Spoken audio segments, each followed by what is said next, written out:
우리 함께 봉독한 말씀을 가지고 성령으로 인치심이라는 제목으로 하나님의 은혜를 함께 나누기를 원합니다. 우리 계속해서 에베소서의 말씀을 나누고 있는데요. 우리가 읽은 오늘 본문은 신약 성경에서 가장 긴 문장 중에 한 부분이에요. 우리가 몇 번에 나눠서 이렇게 하나님의 말씀을 나누고 있지만 1장 3절에서부터 14절까지의 그 내용은 하나의 문장으로 연결되어 있습니다. 우리가 앞에서 어떤 말씀들을 나눴는지 기억나시죠? 네, 그 한 문장 안에 다 들어있는 내용이에요. 하나님께서 우리에게 하늘에 속한 신령한 복으로 그리스도 안에서 복 주셨다고 함께 말씀을 나누었고요.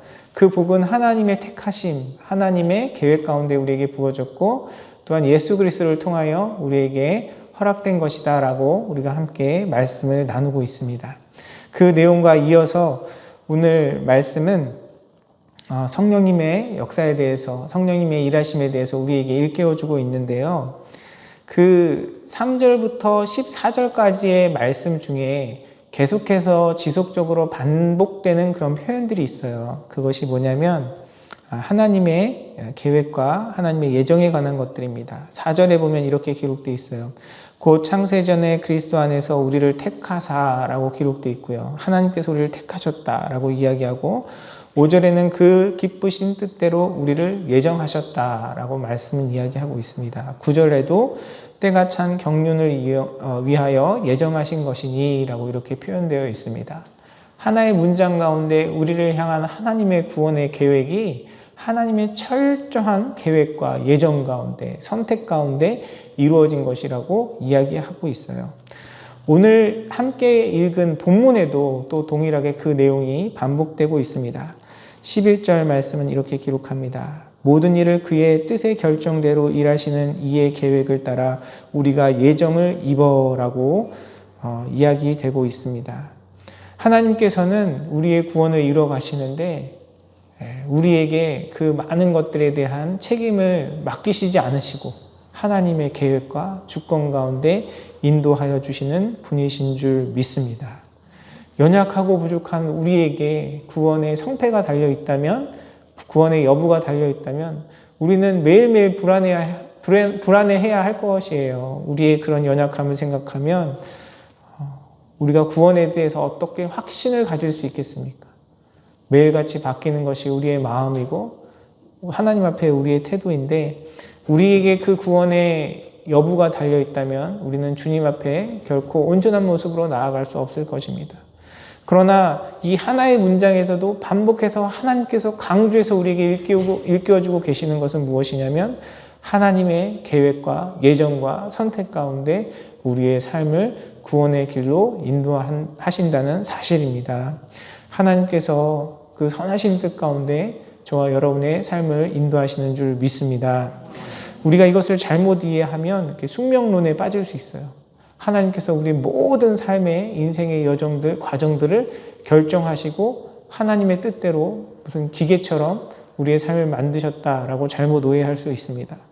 그러나 성경은 우리에게 무엇을 이야기하냐면 철저하게 우리에게 자유의지를 허락하셨다라고 이야기해요. 제가 전에도 함께 나눴는데 사랑의 중요한 속성 중에 하나가 무엇이냐면 자율성입니다. 우리의 의지로 하나님을 택하고 하나님을 따를 때의 진정한 사랑이라고 이야기할 수 있는 것입니다. 하나님은 우리의 삶의 구원의 계획을 이루어가시고 계시지만 그리고 그 계획하신 그 일들을 반드시 이루시는 분이시지만 결코 하나님은 우리의 자유의지를, 우리의 선택을 훼손하지 않으세요. 하나님의 그 놀라운 섭리와 은혜 가운데 하나님께서는 우리의 선택과 우리의 의지를 훼손하지 않으시고 하나님의 그 구원의 계획을 이루어 가신다라는 사실을 우리는 기억해야 할 것입니다. 또한 말씀해 보니까 오늘 11절에 이렇게 기록해요. 그 안에서 우리가 기업이 되었다라고 이야기하고 있습니다. 이 기업이 되었다라는 표현은 구약 성경에 나타나 있는 하나님께서 12지파에게 각각 그들의 땅에 기업을 주시는 그 내용을 설명하는 단어입니다. 기업을 뽑을 때 어떻게 뽑았는지 기억나세요? 제비 뽑았죠. 그러니까 구약 시대에는 제비를 뽑는 것이 하나님의 뜻을 이루어가는, 또 하나님의 뜻을 깨닫는 중요한 방법 중에 하나였습니다. 근데 오늘 말씀은 우리가 그 기업이 되었다고 이야기해요. 우리가 하나님의 기업이 되었다라고 이야기합니다. 다시 이야기하면 우리는 하나님에 의해서 제비 뽑힌 자들이라는 것입니다. 하나님께서 계획하시고 그 일을 이루어 가시는데 그 일의 주도권이 누구에게 있냐면 우리에게 있는 것이 아니라 하나님께서 우리를 뽑아주셨고 택하여 주셨기 때문에 우리가 하나님의 백성으로, 하나님 나라의 자녀로, 하나님의 복을 누리는 백성으로 하나님 앞에 설 수 있다는 것을 성경은 이야기하고 있습니다. 신명기 32장 9절 말씀에 보면 모세는 이렇게 이야기합니다. 여호와의 분깃은 자기 백성이라 야곱은 그가 택하신 기업이로다 라고 말씀은 이야기해요. 이스라엘 백성들, 야곱의 후손들이 하나님께서 택하신 기업이었고 또 믿음으로 주님 앞에 나아간 우리의 삶 역시 하나님께서 뽑아주시고 택하여 주신 기업인 줄 믿습니다. 그런데 이 하나님께서 이스라엘 백성들을 택하셨을 때 그 상황에서 모세가 표현하는 이스라엘 백성들의 모습, 그리고 하나님의 모습, 그 모습을 좀 살펴보기를 원해요. 방금 읽었던 신명기 32장은 모세의 노래라는 그런 제목이 달린 말씀입니다. 신명기는 이스라엘 백성들이 광야의 삶을 마치고 약속의 땅 가나안 땅에 들어가기 직전에 하나님께서 모세를 통해서 이스라엘 백성들에게 전하셨던 그런 메시지, 설교들을 담고 있어요. 32장은 그 중에 세 번째 설교의 한 부분인데 광야의 삶을 마치고 약속의 땅 가나안 땅에 들어가기 전에 모세가 고백하는 하나님은 어떤 하나님이냐면 신명기 32장 4절에 보니까 이렇게 이야기합니다. 그는 반석이시니 그가 하신 일이 완전하고 그의 모든 길이 정의롭고 진실하고 거짓이 없으신 하나님이시니 공의로우시고 바르시도다. 아멘. 하나님은 어떤 분이셨냐? 그 이스라엘 백성들이 광야의 삶을 살아가는 동안 늘 그들의 반석이 되어주셨고 완전하셨고 정의로우셨고 진실하셨고 거짓이 없으셨고 바르신 그런 하나님이셨다라고 고백하고 있어요. 그런데 그 광야의 삶을 살아가는 동안 하나님이 이렇게 공의로우시고 신실하신 하나님이셨는데 그 하나님 앞에 살아가던 이스라엘 백성들의 모습은 어땠냐? 모세는 신명기 32장 5절과 6절에 그 이스라엘 백성들의 모습에 대해서 다음과 같이 표현합니다. 그들이 여호와를 향하여 악을 행하니 하나님의 자녀가 아니요 흠이 있고 삐뚤어진 세대로다.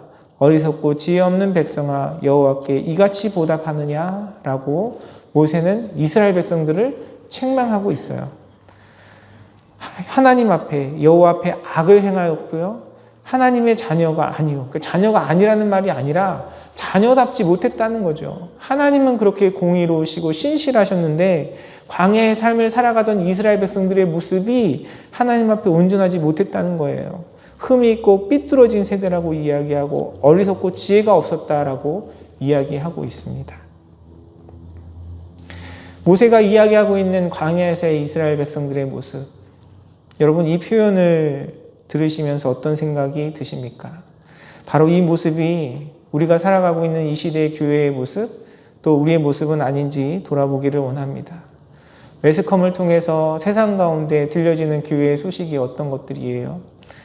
참 이렇게 은혜가 되고 또 위로가 되고 힘이 되는 소식들도 있지만, 물론 그런 소식들도 우리 안에 많이 있지만, 어떤 교회에서 어떤 일이 있었다더라, 어떤 목사님이, 어떤 장로님이 이런 일을 저질렀다더라, 우리에게 그런 좋지 않은 많은 소식들이 들려오지 않습니까?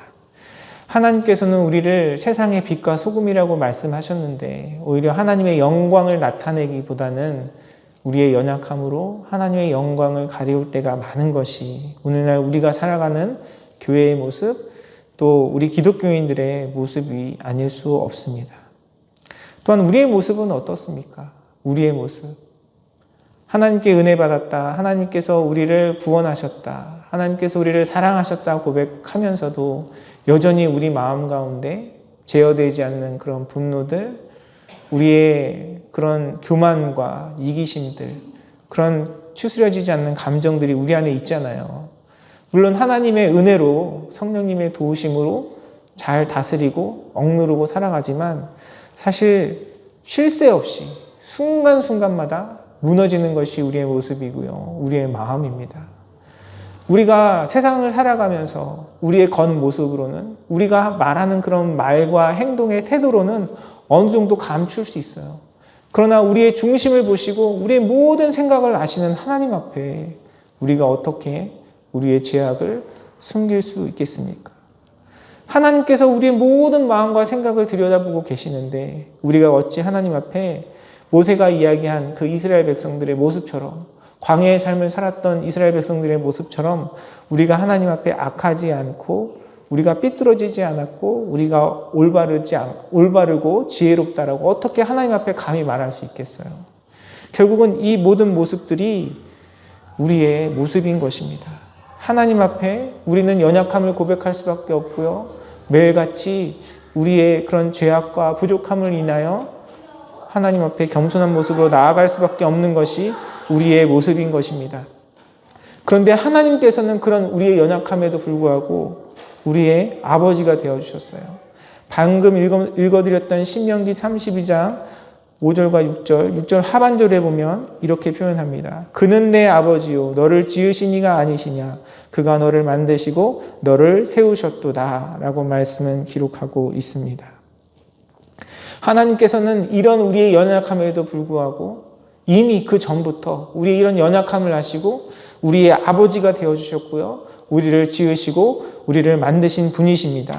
그럼에도 불구하고 앞서 읽어드렸던 신명기 32장 9절에서는 하나님께서 우리를 하나님의 분깃으로 삼으시고 하나님께서 택하신 기업으로 삼아 주신 것입니다. 우리에게 소망이 있는 이유는 무엇입니까? 우리가 어떻게 이 땅을 살아가면서 하나님의 은혜를 구하고 하나님 앞에 믿음을 구하고 하나님의 역사하심을 구할 수 있을까요? 그것은 우리의 모습에 달려있는 것이 아닙니다. 우리가 지금 말씀을 통해서 계속 살펴보고 있는 것처럼 온전히 하나님의 일하심이고 하나님의 계획이고 하나님의 선택이고 하나님의 능력인 줄 믿습니다. 그래서 고린도전서 1장 27절에서부터 29절은 바울은 이렇게 표현하고 있습니다. 그러나 하나님께서 세상에 미련한 것들을 택하사 지혜 있는 자들을 부끄럽게 하려 하시고 세상에 약한 것들을 택하사 강한 것들을 부끄럽게 하려 하시며 하나님께서 세상에 천한 것들과 멸시받는 것들과 없는 것들을 택하사 있는 것들을 폐하려 하시나니 이는 아무 육체도 하나님 앞에서 자랑하지 못하게 하려 하심이라. 아멘. 이 말씀이 좀 불편할 수 있어요. 예수님 믿으면 다 미련하고 가난하고 부족해야 되나?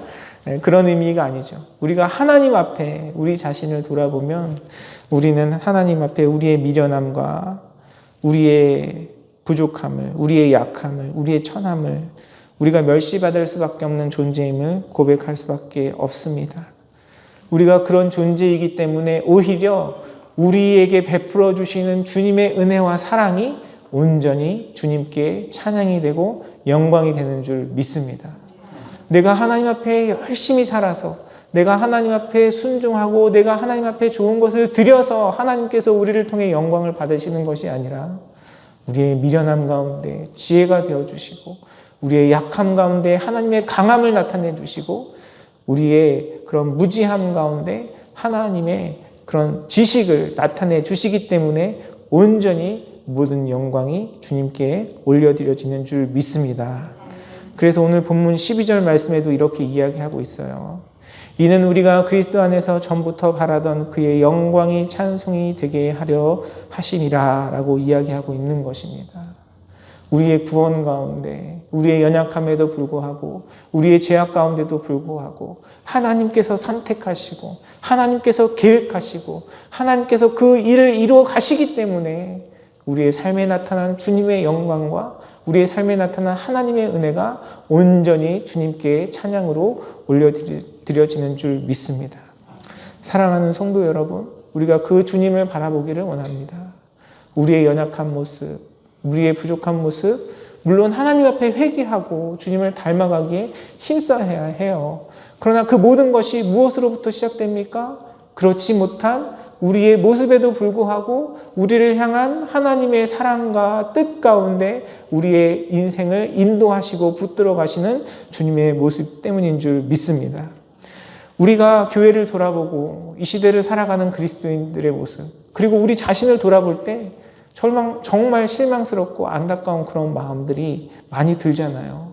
하지만 그 가운데 우리가 또한 바라봐야 할 것은 무엇이냐면 그 가운데서도 여전히 일하시는 하나님을 바라봐야 할 줄 믿습니다. 세상의 기업이, 세상 사람들의 모습이, 세상의 일들이 그렇게 연약한 모습 가운데 이루어진다면 벌써 교회들은 다 문 닫았을 거예요. 우리의 연약함을 생각하면, 우리가 행하는 그런 잘못들과 우리의 부족함을 생각하면 교회는 더 이상 지구상에 존재하지 않았을 것입니다. 그러나 그 연약함을 뛰어넘는, 그 부족함을 뛰어넘는 하나님의 능력과 은혜가 우리 교회 가운데, 그리스도인의 삶 가운데 지금까지 늘 함께하고 계시는 줄 믿습니다. 그래서 우리가 주님을 바라보기를 원해요. 우리의 연약함과 부족함에 실망하지 아니하고 좌절하지 아니하고 그럼에도 불구하고 우리를 택하셔서 우리를 인도하시는 하나님을 바라보며 온전히 그 모든 열매들, 그 모든 은혜들을 주님께 영광으로 찬양으로 올려드려지는 저와 여러분의 삶이 되기를 간절히 소원합니다. 하나님께서는 이 일들을 이루어 가시고 우리로 하여금 하나님의 찬양과 영광이 되게 하시는데 오늘 본문에 보면 그 일을 이루어 가시는 두 가지 중요한 내용이 등장합니다. 13절에는 먼저 하나님의 말씀에 대한 이야기들이 나와요. 13절 말씀입니다. 그 안에서 너희도 진리의 말씀 곧 너희의 구원의 복음을 듣고 라고 말씀은 기록하고 있습니다. 하나님께서 하나님의 계획으로 우리의 삶을 인도해 가시고 우리 삶 가운데 허락하신 그 구원의 능력들을 베풀어 가시는데 그것이 무엇을 통해 우리에게 주어지냐? 바로 진리의 말씀, 구원의 복음을 통해 우리에게 부어진다라고 성경은 이야기하고 있습니다. 신앙생활에서 가장 중요한 것이 여러 가지가 있겠지만 오늘 본문에서 이야기하고 있는 바로 이 하나님의 말씀이 가장 중요한 줄 믿습니다. 그래서 우리가 하나님 앞에 올려드리는 예배에도 많은 대부분의 시간들이 하나님의 말씀을 듣고 나누는 시간으로 채워져 있지 않습니까? 제가 사역을 이제 시작한 지 한 달이 좀 넘었는데 막상 돌아보면 별로 크게 하는 일이 없는 것 같아요. 하는 일이라면 말씀으로 예배로 여러분과 섬기는 일이 지금 제가 하고 있는 가장 큰 일인 것 같습니다. 그러나 다른 그 어떤 일들이 없어도 정말 우리가 하나님의 말씀으로 온전히 세워진다면 하나님께서 우리에게 베풀어 주신 그 구원의 능력, 하나님께서 베풀어 주신 그 복을 누릴 수 있을 줄 믿습니다. 제가 참 우리 교회에서 감사하면서 또 우리 성도님들께 죄송하고 안타까운 부분들이 방금 말씀드린 것처럼 아직 정말 예배 말고는 어떤 사역들이 잘 이루어지지 않고 있는 거예요. 하지만 그럼에도 불구하고 너무너무 감사한 것은 무엇이냐면 우리 성도님들이 말씀을 사모하고 또 예배를 사모한다는 사실입니다. 우리 교회 평일에 새벽 예배에 나오시는 분들의 비율을 따져보면 20%가 넘어요. 이게 이민교회에서 이런 교회들 별로 없을 겁니다. 전 너무너무 감사하고요. 또 부족하지만 또 영상도 또 화질도 잘 좋지 않고 또 소리도 잘 들리지 않는데 우리 장로님 열심히 찍어서 이렇게 우리 유튜브에 올려주시고 단톡방에 올려주시는데 사실 그게 퀄리티가 좋지 않아서 또 저 자신도 많이 아직은 부족하다는 생각이 들어서 우리 성도님들하고만 나누고 있거든요. 그런데 우리 많은 성도님들이 열심히 들어주시고 함께 해주시고 또 좋아요도 눌러주시고 네. 하나는 전데 나머지 두세 분은 누군지 모르겠어요. 아무튼 그렇게 말씀을 사모함으로 열심히 하나님의 말씀 가운데 그런 생활하시는 모습들이 너무나 귀합니다. 우리에게 다른 그 어떤 것이 소망이 아니라 하나님의 말씀을 가까이 하고 사모하고 하나님 말씀 앞에 서는 것이 우리에게 소망인 줄 믿습니다. 왜냐하면 하나님께서 그 말씀을 통해서 우리에게 그 구원을 이루어 가시고요. 하나님께서 허락하신 그 복들을 이루어 가시기 때문입니다. 우리 어른들이 그런 말씀 많이 하시잖아요. 좋은 것, 영양식품 이런 거 말씀을 드리면 밥이 보약이다 이런 말씀 많이 하시잖아요. 우리 신앙도 마찬가지인 것 같아요. 다른 그 어떤 것이 아니라 우리가 주님의 말씀 가운데 서 있으면 하나님께서 그 말씀을 통하여, 그 진리의 말씀을 통하여 우리에게 은혜를 베푸실 줄 믿습니다. 또한 오늘 말씀은 하나님께서 그 구원의 계획을 이뤄가시는 중요한 또 수단, 방편을 하나 이야기하고 있는데요. 13절 하반절과 14절에 기록되어 있습니다. 그 안에서 또한 믿어 약속의 성령으로 인치심을 받았으니 이는 우리 기업의 보증이 되사 그 얻은 것을 속량하시고 그의 영광을 찬송하게 하려 하심이라. 아멘. 하나님께서 우리의 구원을 이뤄 가시는 또 다른 방편은 바로 성령입니다. 오늘 말씀은 그 하나님의 계획, 예수 그리스도의 속량, 그리고 우리에게 베푸시는 성령의 인치심에 대해서 이야기하고 있습니다. 오늘 본문은 그 우리에게 베푸시는 성령님의 능력에 대해서 이야기하면서 약속의 성령이라고 이야기하고 있어요. 하나님께서는 성경을 통해서 구약의 많은 예언자들을 통해서 선지자들을 통해서 우리에게 성령을 부어주실 것을 약속하셨습니다. 또한 요한복음 14장 16절에 보면 예수님께서도 성령에 대한 약속을 우리에게 하신 것을 우리가 확인할 수 있습니다. 내가 아버지께 구하겠으니 그가 또 다른 보혜사를 너희에게 주사 영원토록 너희와 함께 있게 하리니 라고 말씀하고 계십니다. 하나님께서 또 다른 보혜사, 성령님이시죠. 예수님이 아닌 다른 우리를 도와주시는 그분을 우리에게 주시는데 얼마 동안 우리와 함께 있겠다고 말씀하고 계십니까? 영원히 우리와 함께 있게 하겠다고 말씀하고 계십니다. 사랑하는 성도 여러분, 우리 주님께서 성령을 통해서 여러분의 삶 가운데 동행하시고 함께 하시고 잠시도 떠나지 않으시고 여러분의 삶을 붙들고 계심을 믿음으로 받으시길 주님의 이름으로 축원합니다. 그 성령님께서 우리와 함께 하셔서 때로는 우리의 연약함 속에 우리가 좌절하고 실망하고 넘어질 때도 하나님께서 성령님을 통해 우리의 구원을 이루어 가시고 우리를 이끌어 가시는 줄 믿습니다. 오늘 본문의 말씀은 그 성령의 역사심에 대해 인치심이라고 이야기하고 있어요. 인치심. 인치심이라는 말이 무엇입니까? 도장을 찍었다는 얘기예요. 도장. 요즘은 도장을 별로 잘 사용을 안 하는 것 같은데 한국에서는 예전에 도장이 굉장히 중요했잖아요. 도장 한번 잘못 찍으면 재산이 탕진되고 큰일이 일어났죠.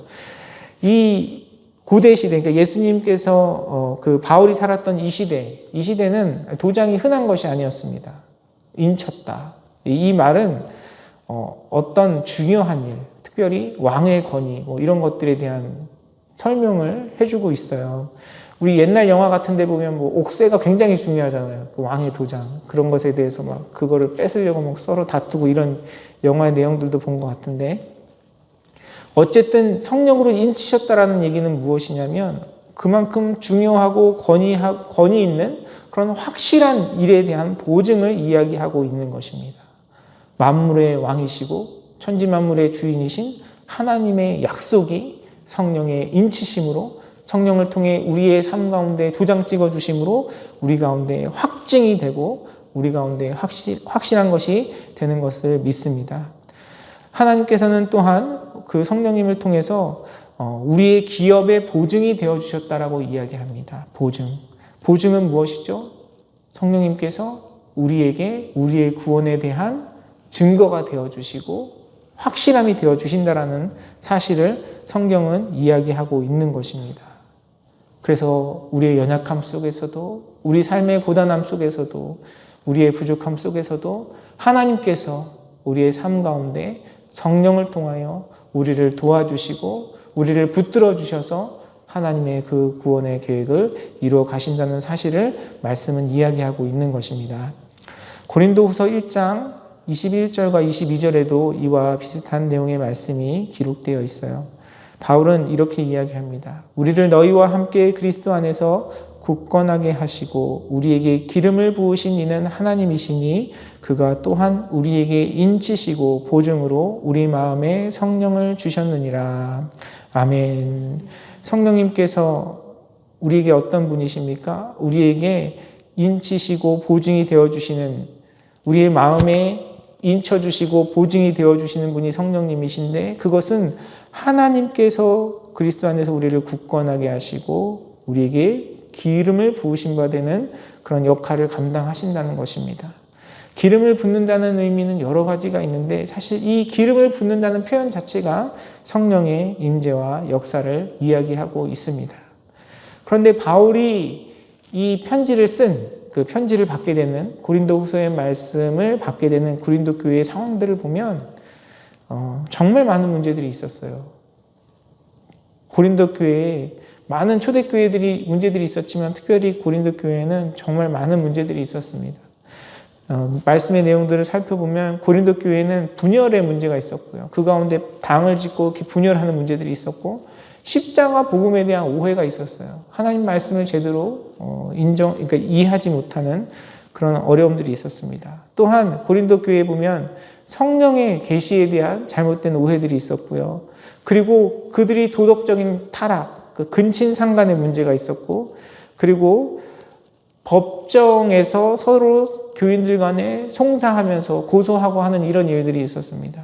또한 도덕적으로 그들이 하나님 앞에 정결하지 못했고요. 결혼과 이혼에 있어서도 문제가 있었고, 우상 제물에 대해서 먹고 마시는 문제에 대해서 다툼과 분쟁이 있었고, 예배 가운데서도 어려움이 있었고요. 부활 교리에 대한 이해도 부족함이 있었습니다. 이게 고린도 전후서를 통해서 나타난 고린도 교회의 문제들이에요. 온갖 문제들은 전부 다 가지고 있는 교회가 바로 고린도 교회였습니다. 그러나 그 교회를 향한 바울의 선포는 무엇이었습니까?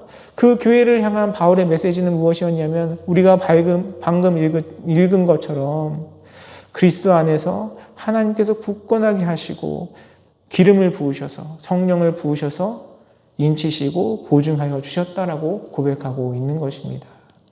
사랑하는 성도 여러분, 이 은혜가 저와 여러분의 삶 가운데 우리 임마누엘 선교교회 가운데 동일하게 역사함을 믿음으로 받으시길 주님의 이름으로 축원합니다. 우리는 여전히 부족하고 우리는 연약하고 또 우리 교회의 모습을 돌아보면 우리 교회가 경험했던 그런 아픔들과 상처들을 돌아보면 우리에겐 소망이 없어요. 우리는 소망을 가질 수가 없습니다. 하지만 그럼에도 불구하고 하나님께서 성령님을 통하여 지금까지 우리의 삶을 지켜주시고 인도하시고 하나님의 계획과 능력을 이루어 가시는 줄 믿습니다. 우리의 연약함을 바라보는 것이 아니라 우리의 부족함을 바라보는 것이 아니라 우리의 잘못에 집중하는 것이 아니라 그럼에도 불구하고 그 모든 것들을 덮으시는 우리 주님의 은혜와 능력을 바라보는 저와 여러분의 삶이 되기를 주님의 이름으로 축원합니다.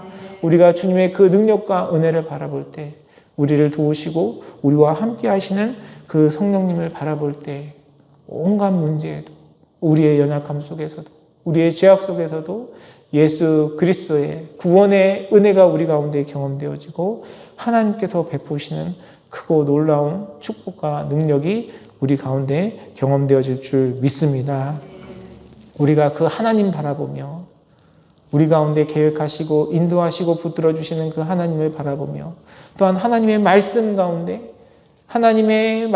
우리에게 허락하신 그 약속을 바라보며 또한 우리를 도우시는 성령님을 바라보며 우리의 삶 속에서 허락하시는 하나님의 놀라운 구원과 능력을 경험하는 저와 여러분의 삶 그리고 우리 임마누엘 선교교회가 되기를 주님의 이름으로 축원합니다.